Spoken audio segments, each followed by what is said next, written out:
The next episode of Nerd, Flicks, and Chill will start in 3, 2, 1, 0. Hey everybody, this is Nick, This is Carrie. and we are Nerd, Flicks, and Chill, coming at you with our first non-Game of Thrones episode. Oh my gosh. Much to the delight of many people that don't watch Game of Thrones, I'm sure. Yes, but much to my own lament, because this is the long night. I don't know how we go on from here.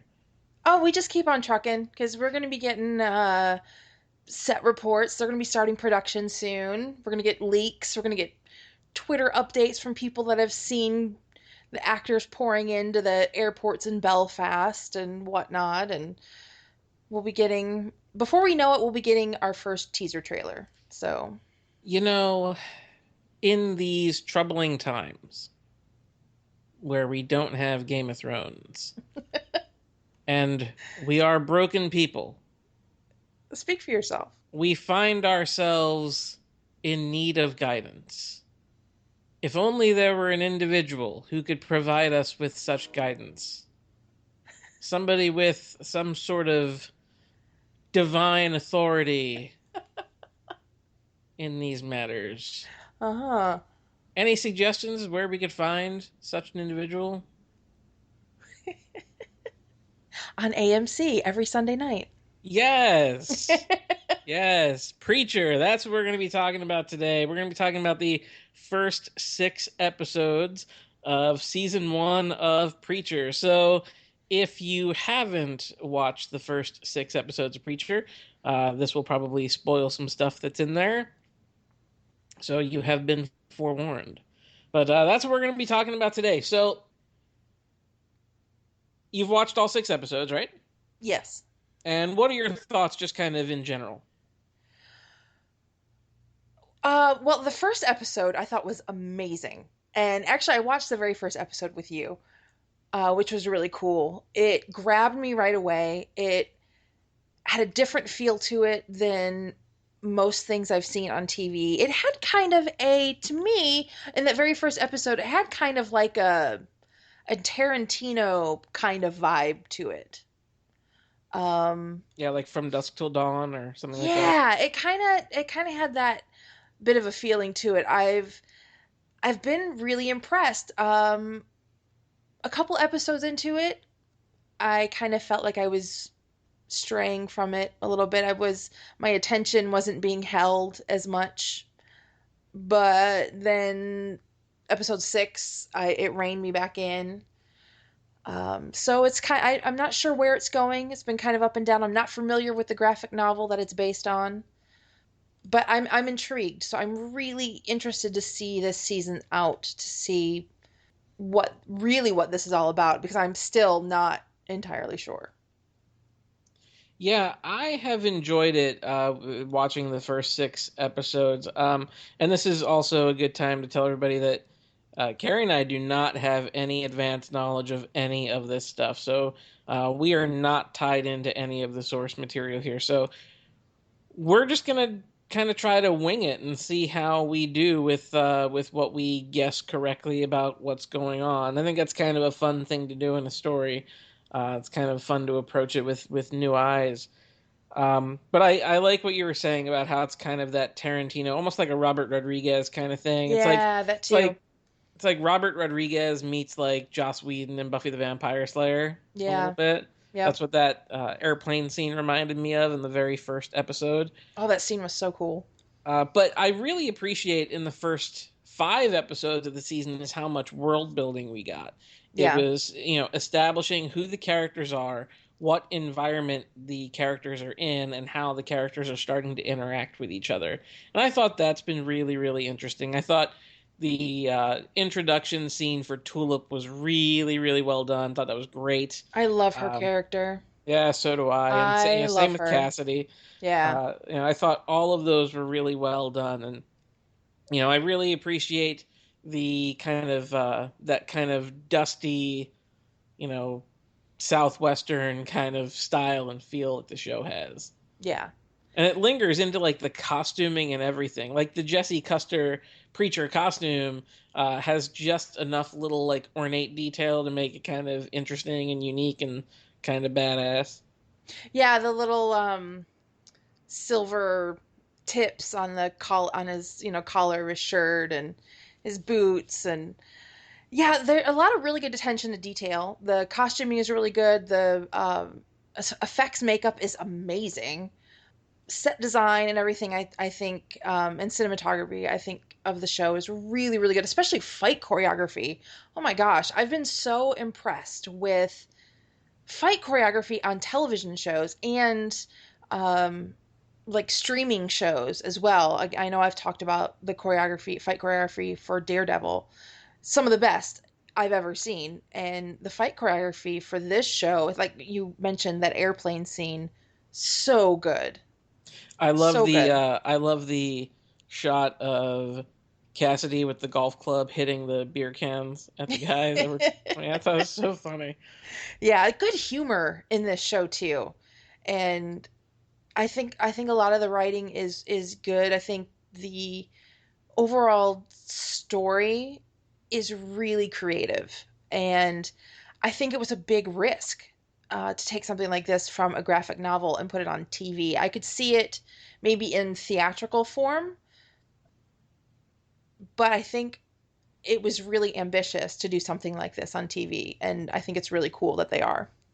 Well, you run the risk of alienating one of two audiences, right? If you put a show on there called Preacher, you might draw in a viewer that's expecting something and then they get something else, or you might have people that have kind of a tongue-in-cheek idea of what it's going to be, and then you draw them in and they expect something else. Like for me, I began to kind of question in some of the uh, middle episodes there of the first part, like episodes 2 and 3, and a little bit into episode 4, like Yeah.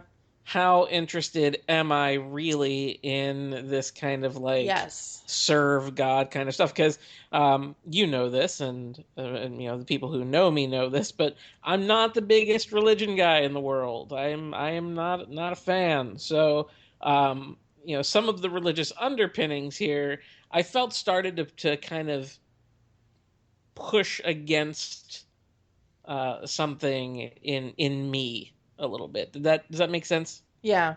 Yeah. No, I get it. And maybe that's what I don't know what it is. I can't really pinpoint it, but it was around the same episodes where I was like, okay, my I think my it's losing my attention. I'm having a hard time paying attention to this right now.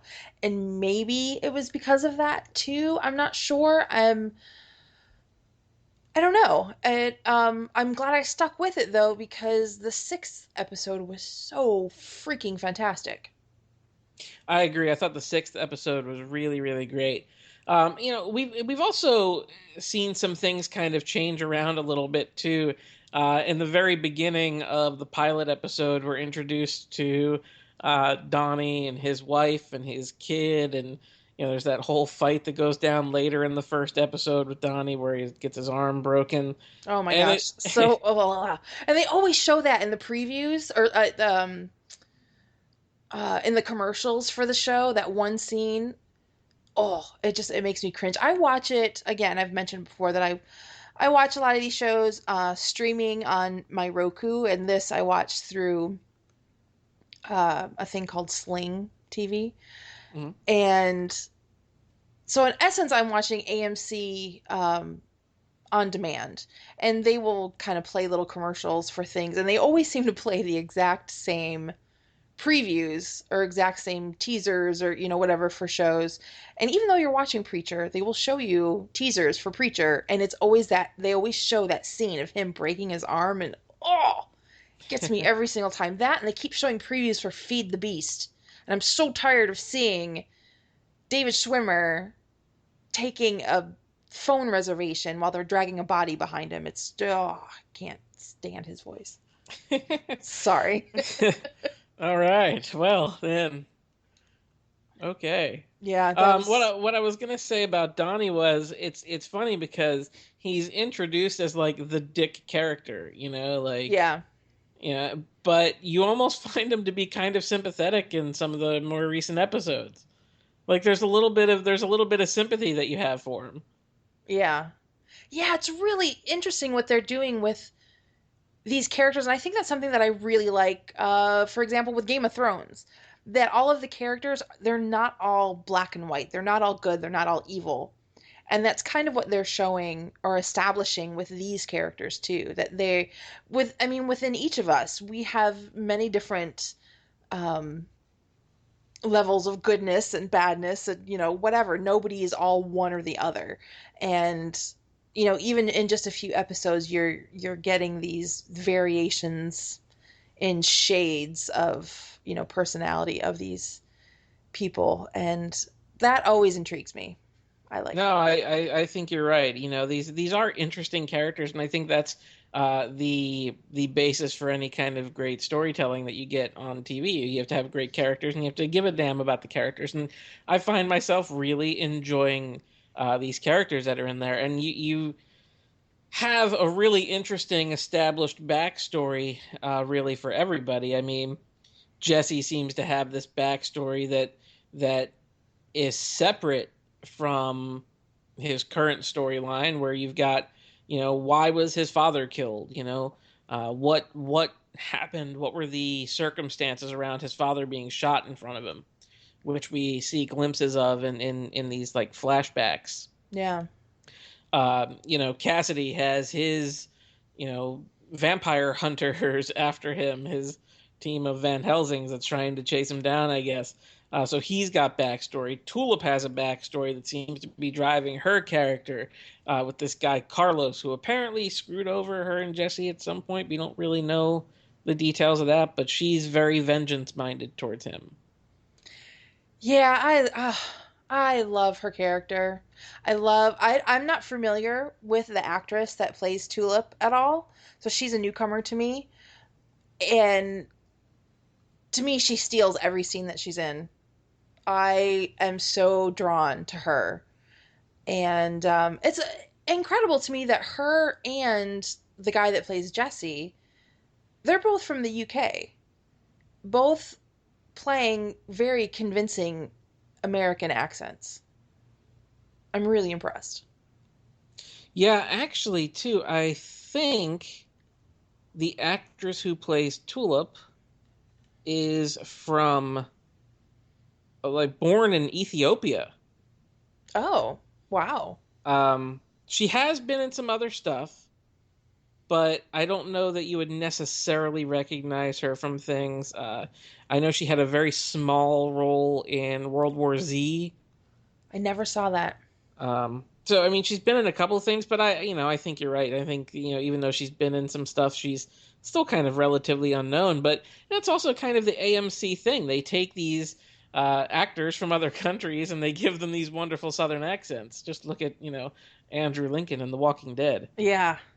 Yeah, and really well too, because I know an American accent is not one of the easiest accents to do, and especially being able to pin a Southern accent and knowing that even with Southern accents, there are variations to that, where you'll have like a Georgia accent or Alabama or Texas.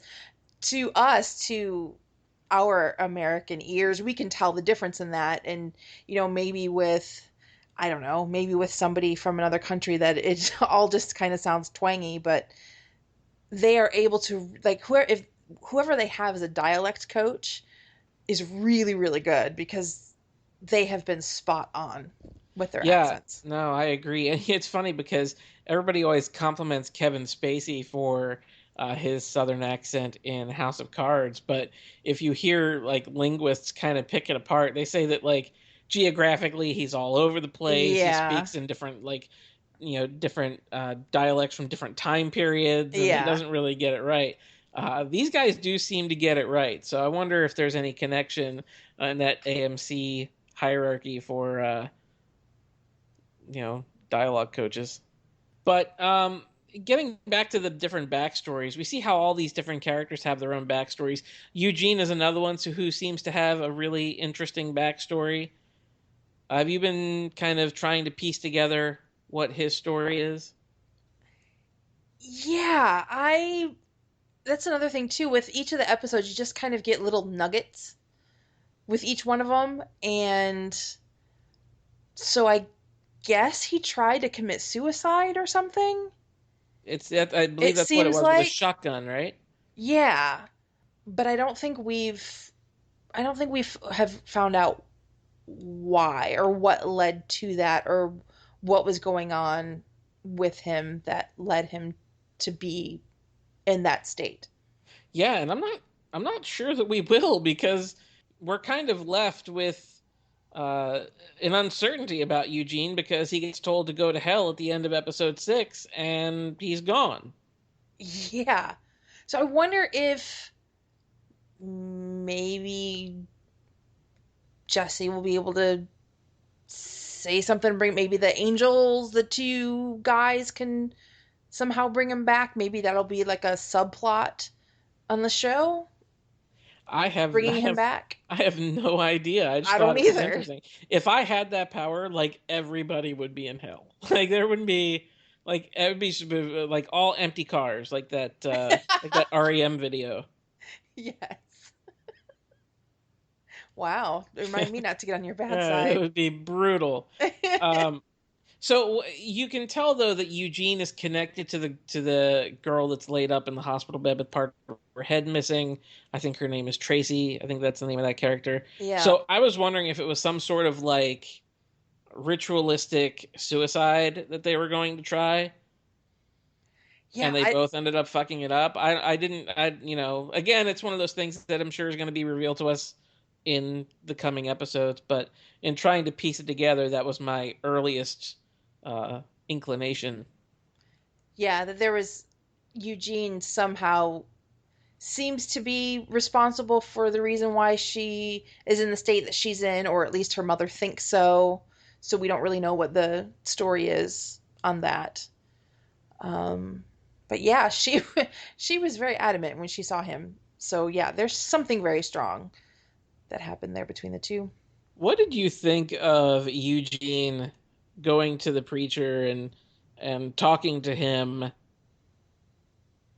about not wanting forgiveness? Eugene seems to be on to the fact that preacher has some kind of influence, and he almost doesn't want it. He doesn't want forgiveness. What did you take from that?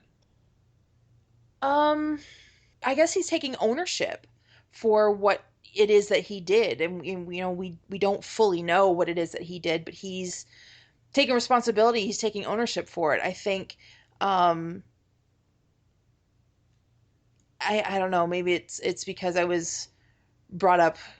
I'm a recovering Catholic, I guess.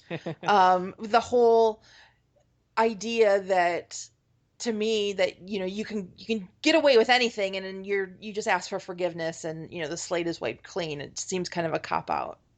It's like, well, then have you really learned your lesson? Have you really, if you just go and ask for forgiveness and all is forgiven, then what did you take from it?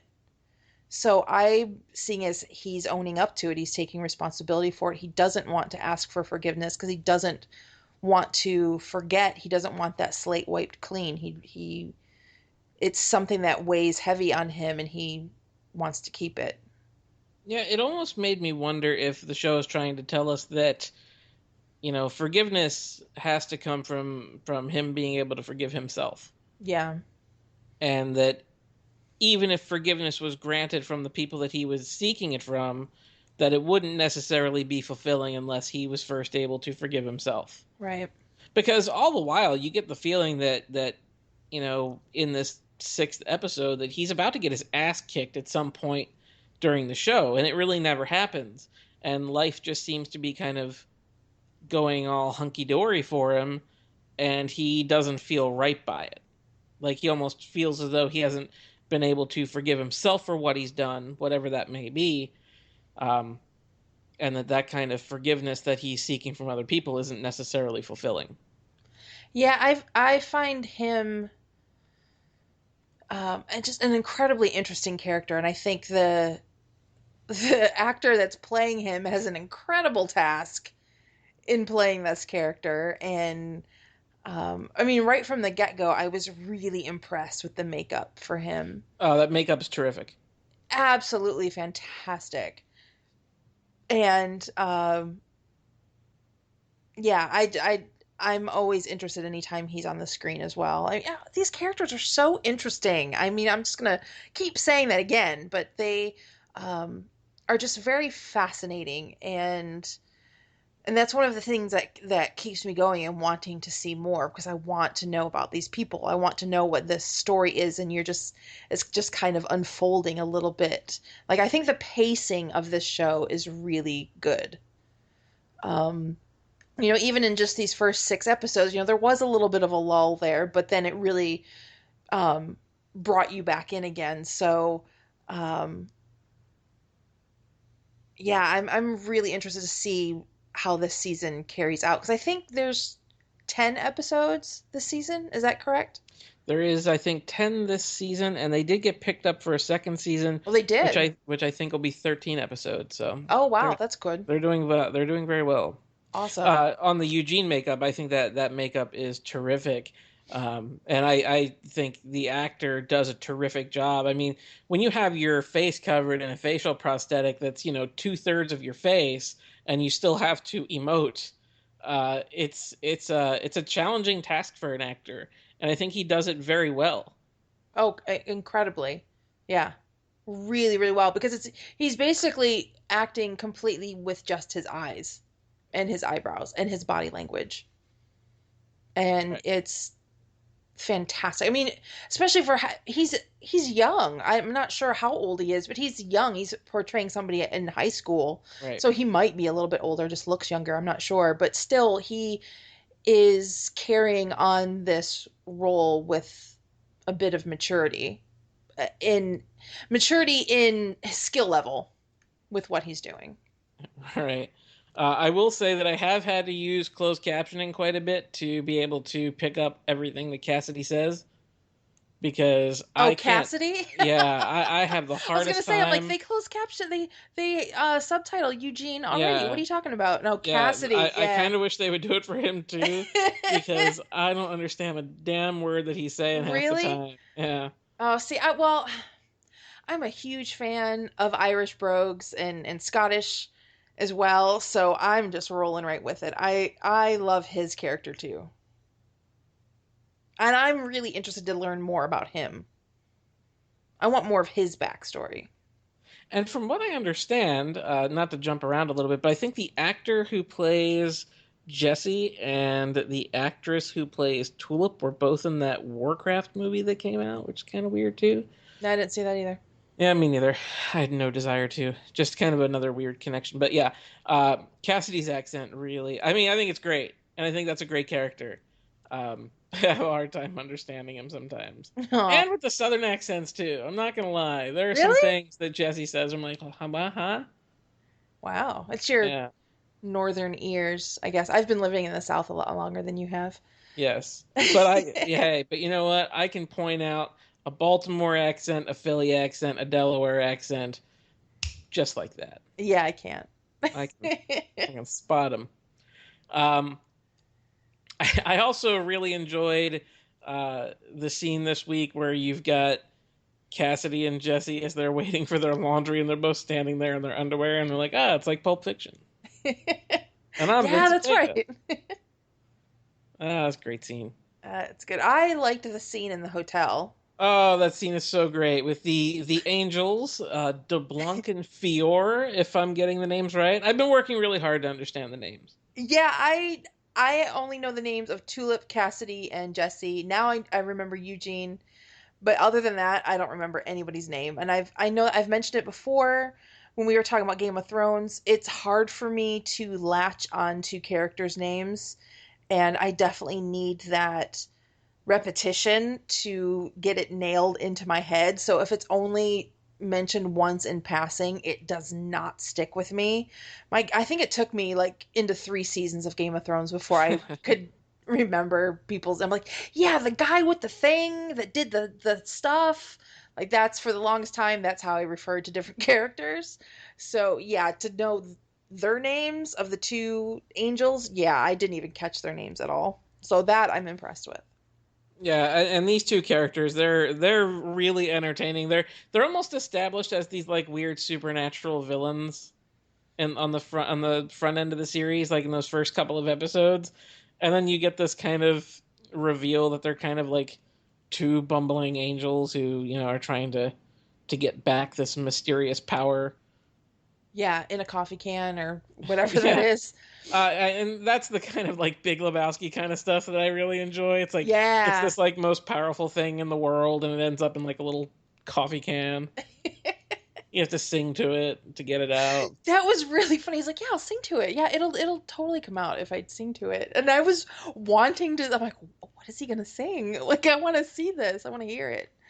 Yeah, I liked them. I liked the scene of them in the hotel after they were at the diner with that woman. I don't know what the deal is necessarily. It's I guess she's a like another angel possessed person Yeah, or she's like something.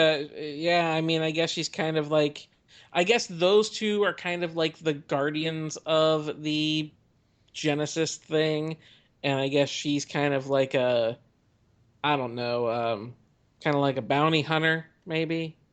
Yeah, I'm not I'm sure probably fucking exactly. that up, but I don't if know. I've any of you Preacher fans are out there, hit us up on Twitter at NerdFlixChill and let us know how stupid we are.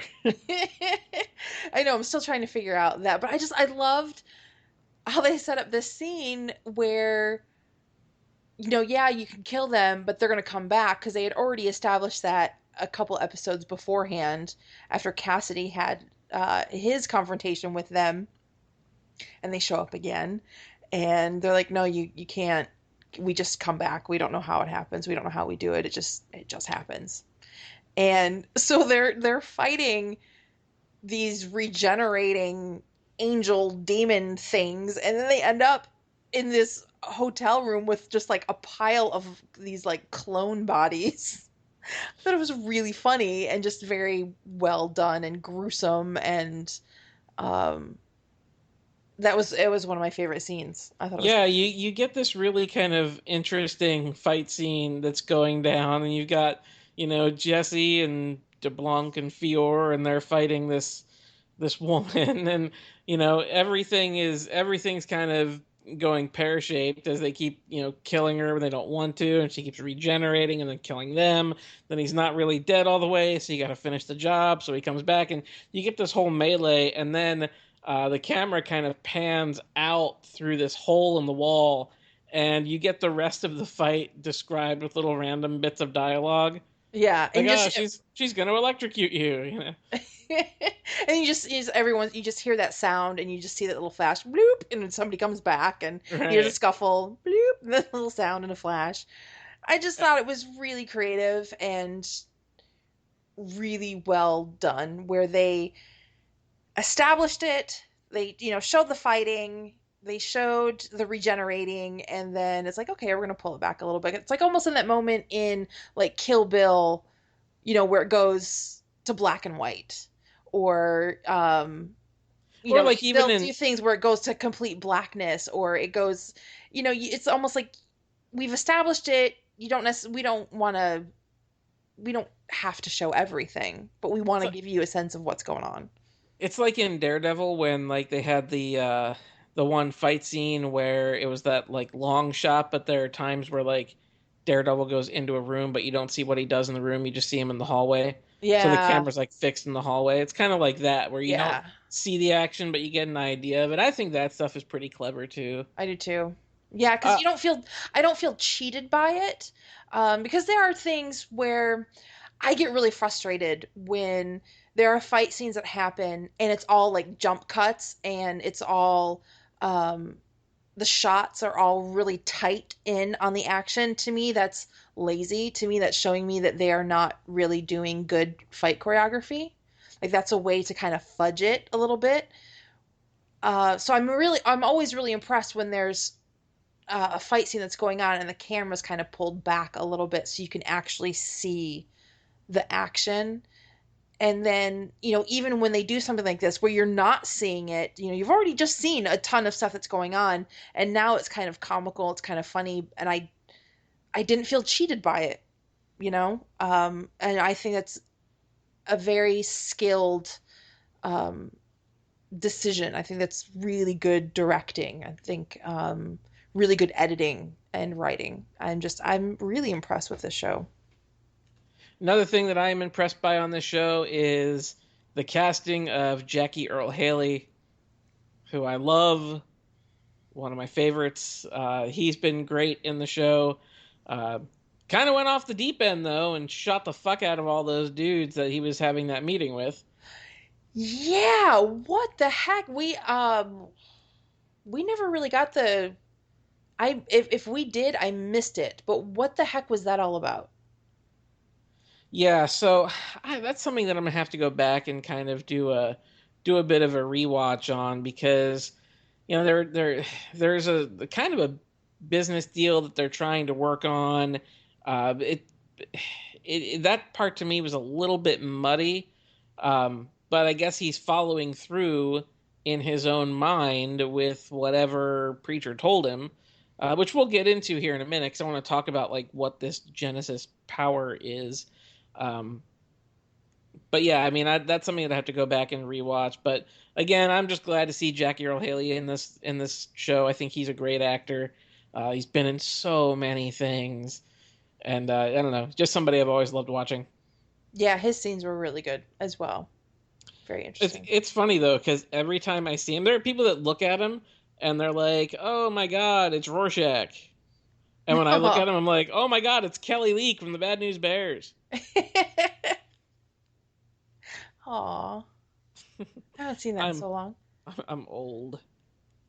Stop it, because I'm older than you. That's So true. how am I supposed to feel about that when you say Older. something like that? Yep, thank you. I've just All felt my right. spine compress a little bit. Oy. All right, so let's talk about this power because we know. Well, all right, so the first way I want to talk about this is the first two people that this thing invades seem to explode.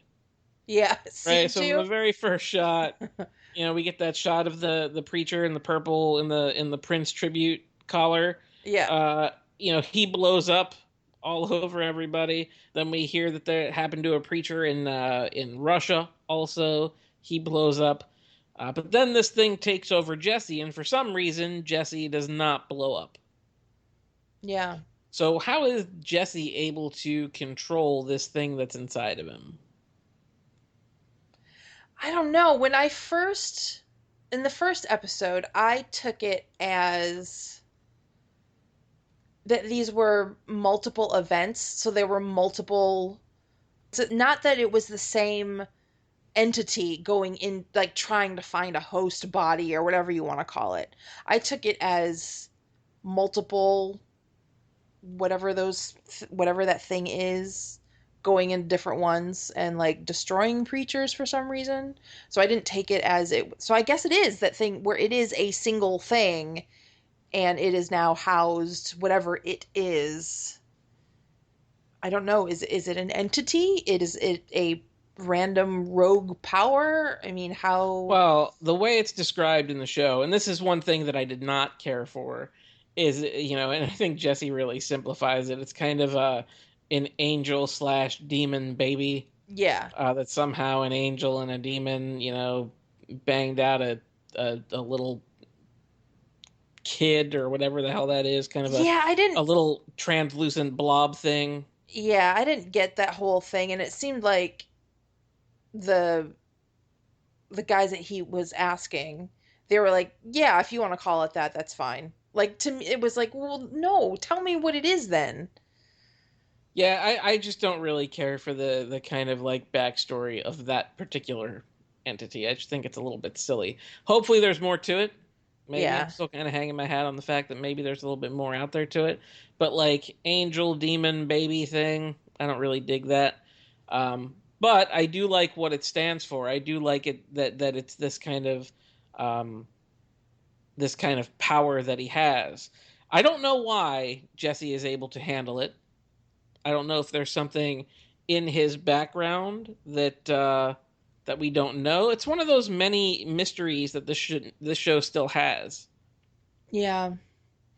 Obviously, it was seeking out religious leaders. Maybe the other ones either were frauds, maybe they really weren't men of God or, whatever, or maybe they really were and they weren't strong enough to how I have no idea. And the thing with Jesse is that I guess it's almost like he's kind of pretending to play that role. It feels like at the beginning of the show. And then he kind of owns. I have no idea. I mean, it seems I don't. Like there's so much with this. I have no idea. And so. I'm so in the dark.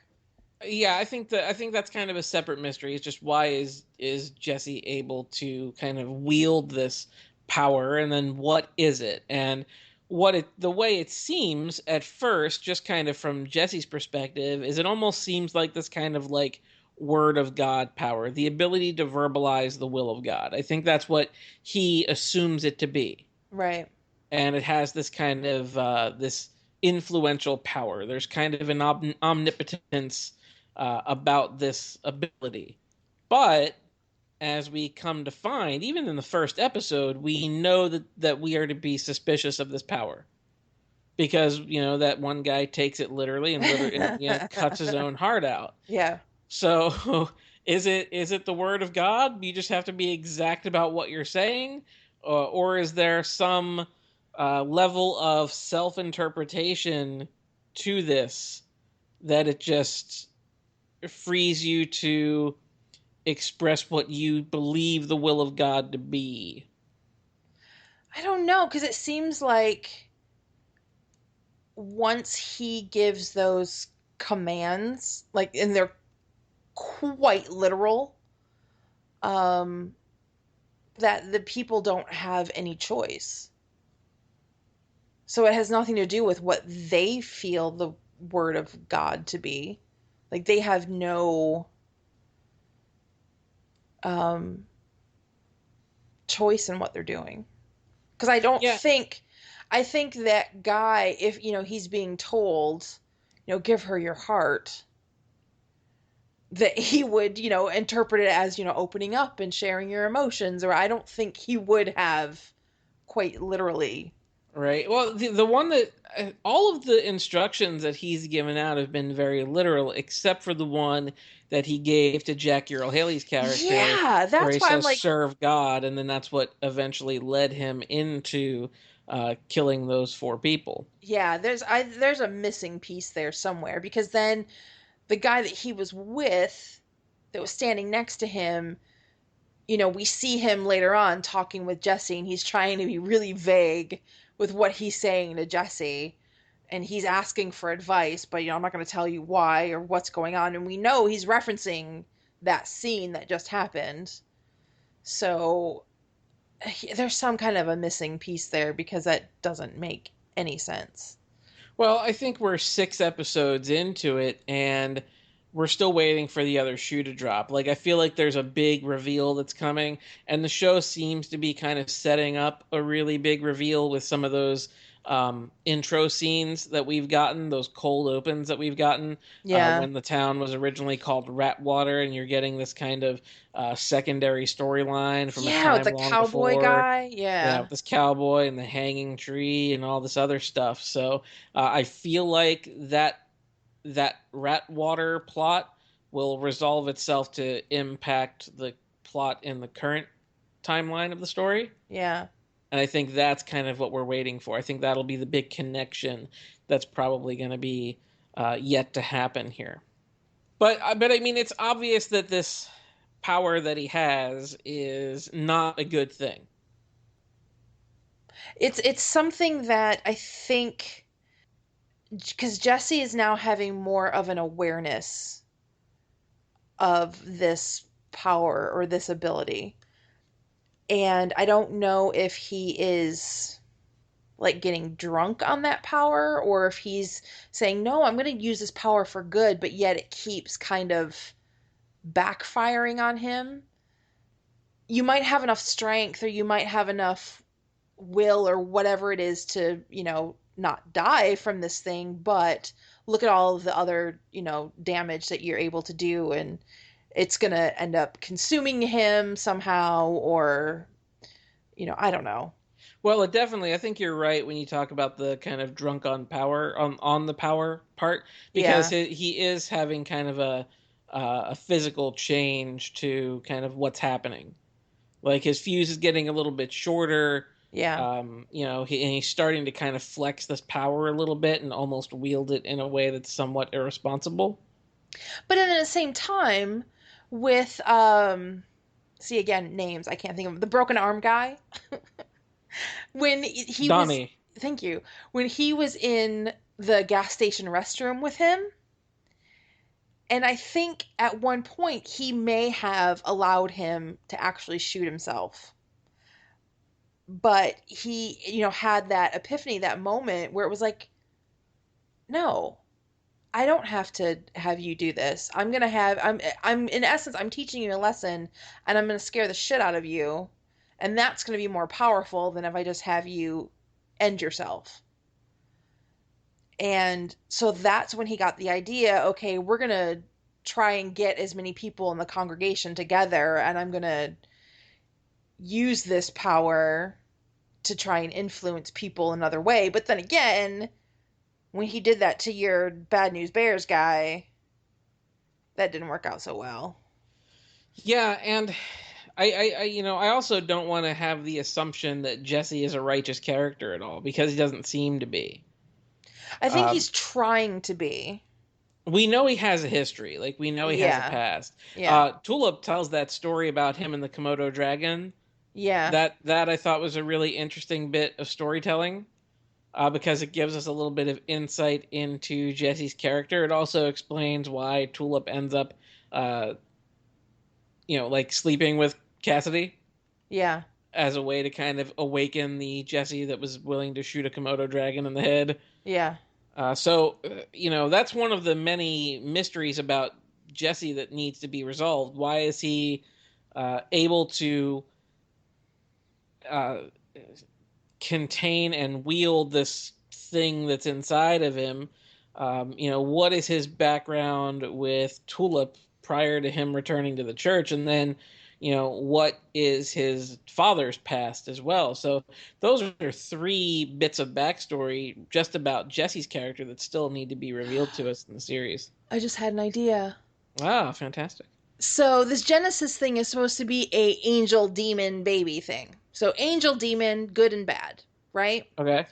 So it was seeking out, for whatever reason, it was specifically seeking out religious leaders.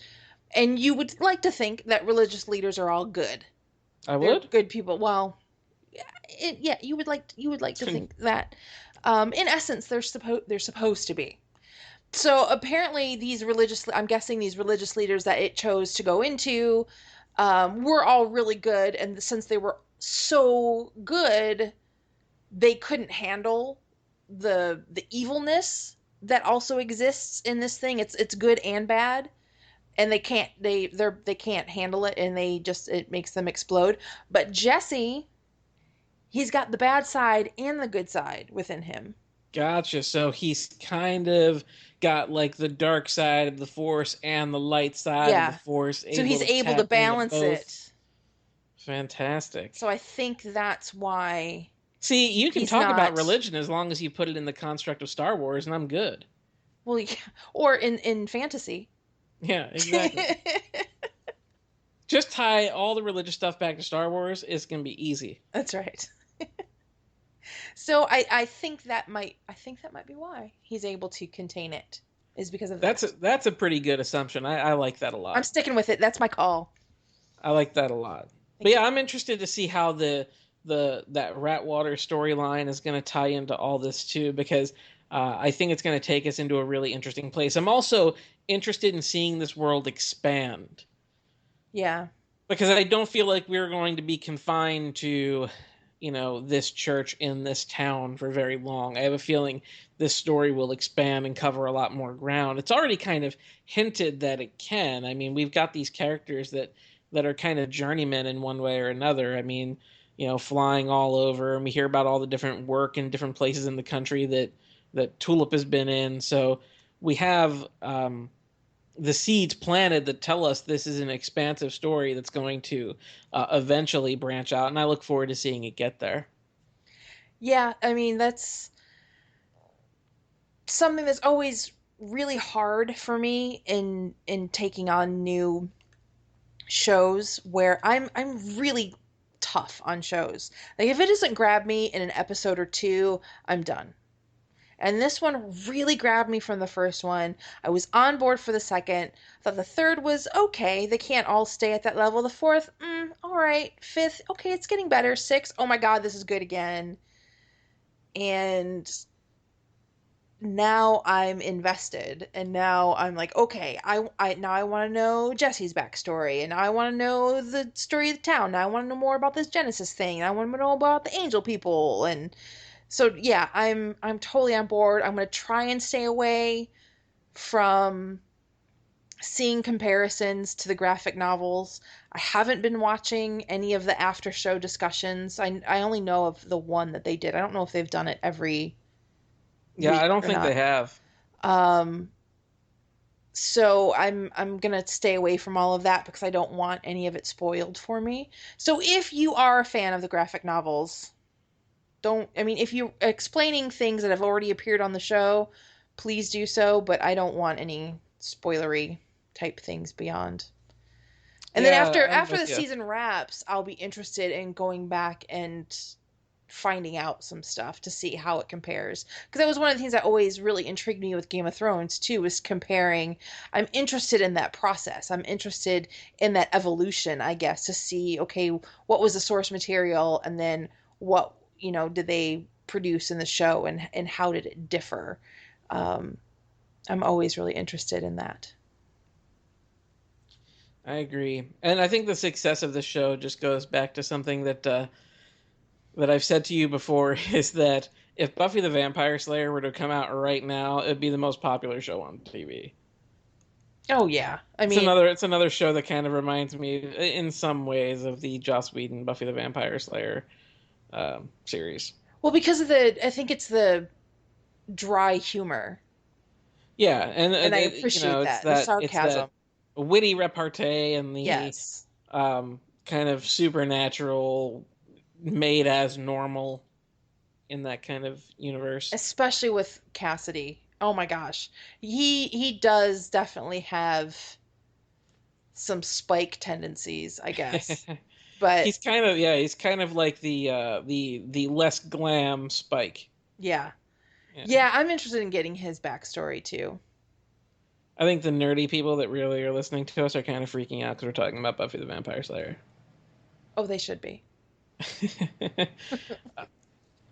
You know what else I was wondering? No, what were you wondering? Is Jesse still unaware that Cassidy is a vampire? Does he not know? He I doesn't guess. know. He doesn't know, and it seems like every time Cassidy mentions it, he like kind of laughs it off. But like after all this, is it still so unbelievable?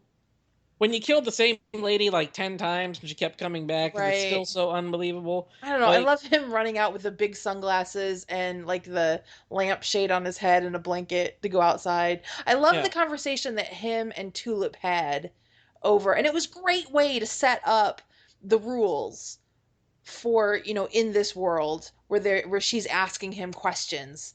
Okay, so crosses, sunlight, and so she's asking him all these, stereotypical vampire type things, and he's answering her questions. I really enjoyed that scene between Oh, the so two did of them. I. Yeah. Yeah. You're right. Establishes the ground rules for the universe that we're in. Yep. Very well done. I Yeah. agree. And you know, there's also even the other stuff with Tulip, how she just kind of hangs out at the brothel. Yeah.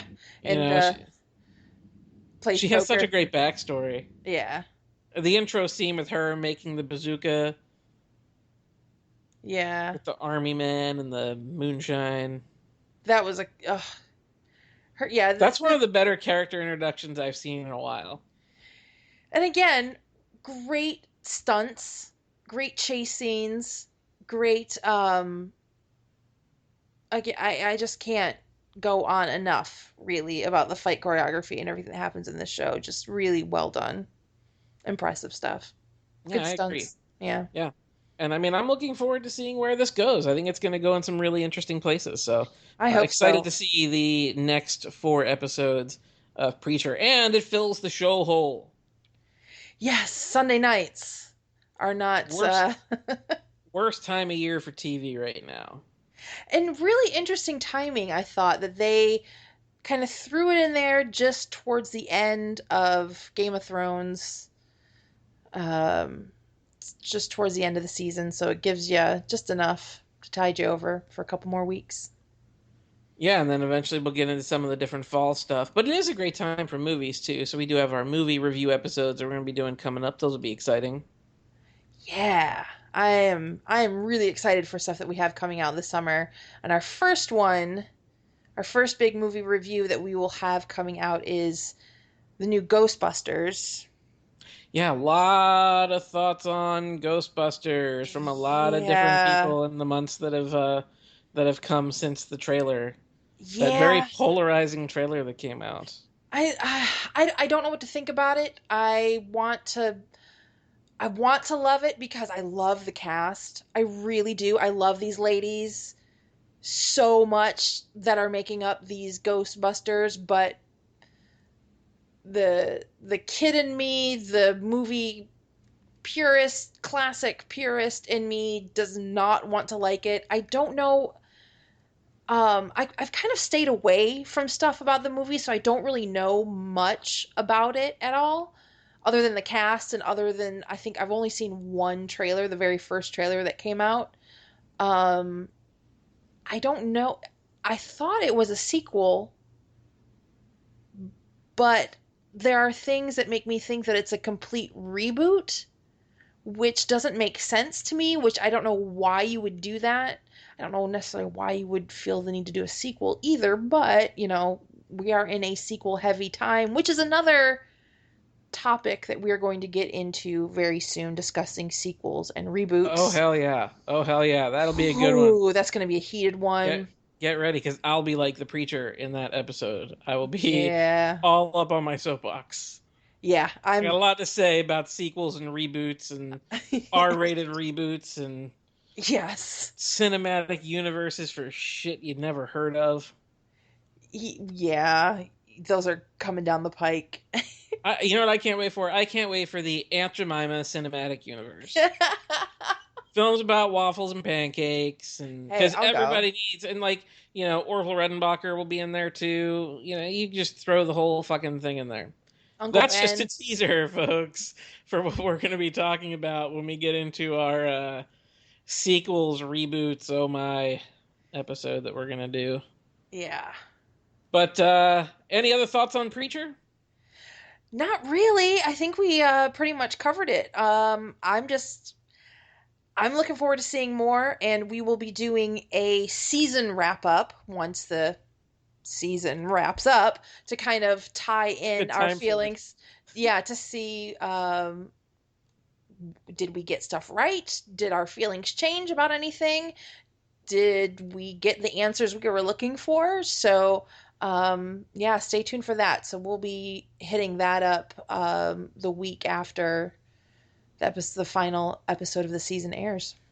Yeah, I think, again, just my final thoughts on it are that so far, so good. I think the Yeah, show's on the right track. Like, it's very interesting.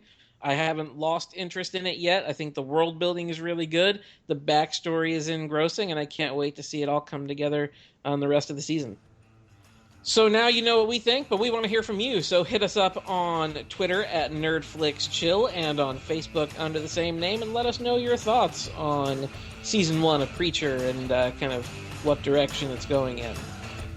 Lots to look forward to on Nerdflix and Chill. Just make sure you stay tuned and stay with us throughout all of the weeks to come. So, as always, may the force be with you, because the night is dark and full of